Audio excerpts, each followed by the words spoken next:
If I told you that somewhere out there an ancient civilization once rode dinosaurs into battle, then got wiped out when those same dinos went extinct, would you believe me? Well, if you lived before 1841, you totally would have, because back then the word dinosaur didn't exist. Instead, people called big fossilized bones things like dragon bones, giant's bones, or the relics of biblical monsters like Behemoth or Leviathan. But in 1841, British anatomist Sir Richard Owen coined the term Dinosauria, or terrible lizard, to classify certain large extinct reptiles. So where did dinosaurs come from? Are they truly just big lizards from the past, or are they something more? To answer this question, we turn to a controversial group of mostly amateur scientists who believe that dinosaurs were actually dragons. They just needed to hide that fact from the world for hundreds of years. And it all started with this guy.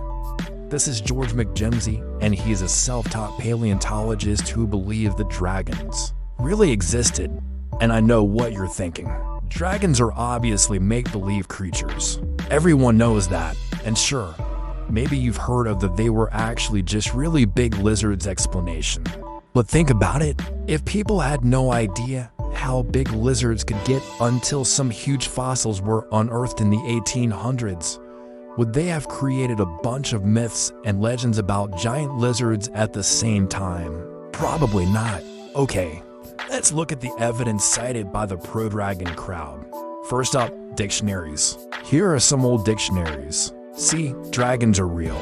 These dictionaries from the 1700s and early 1800s even describe dragons as zoological creatures, sometimes putting them in the same breath as actual animals. Look at this one. A dragon is an imaginary animal or a fabulous kind of serpent. After the mid-1800s, though, the definition of dragon shifts from real animal to purely mythological creature, while the word dinosaur enters the English lexicon around the same time. Coincidence? Maybe, but the timing is interesting, isn't it? Then there's ancient art and legends all across the world, from Europe to Asia, the Americas and Africa. There are carvings, paintings, and oral traditions depicting large reptilian beasts with striking similarities to modern dinosaur reconstructions. Take a look at this statue from India. What's the statue supposed to be? Well, nobody knows for sure, but it has been noted that the locals in the area refer to it as a dinosaur, although nobody knows exactly why. There are similar statues throughout Indonesia and China, like this guy. Oh, yeah. And those Chinese dragon bones I mentioned at the beginning of the video, yeah, they were actually used in traditional Chinese medicine. People believe that grinding them up gave you super strength. But wait, there's more. Back in the 1600s and 1700s, when fossils were first being unearthed, people didn't know what to make of them. Some thought they were giant crocodiles or elephant bones, or maybe the bones of biblical monsters. Nobody had the concept of dinosaur yet. So when Richard Owen came along and named Dinosauria in 1841, all those old finds were simply reclassified as dinosaurs. It was a simpler time. It was also a more religious time. And some argue that the reclassification of dragon to dinosaur was part of a larger cultural move toward a secular, scientific worldview. It was a time when people began discarding old world frameworks, including the idea that dragons were real.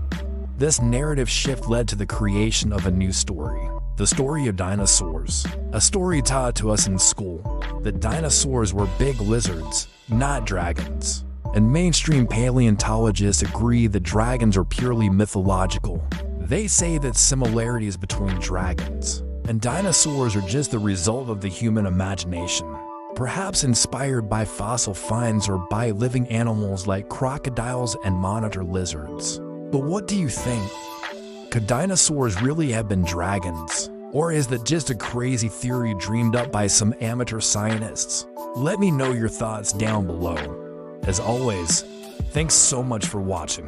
Don't forget to like and subscribe, and I'll see you next time.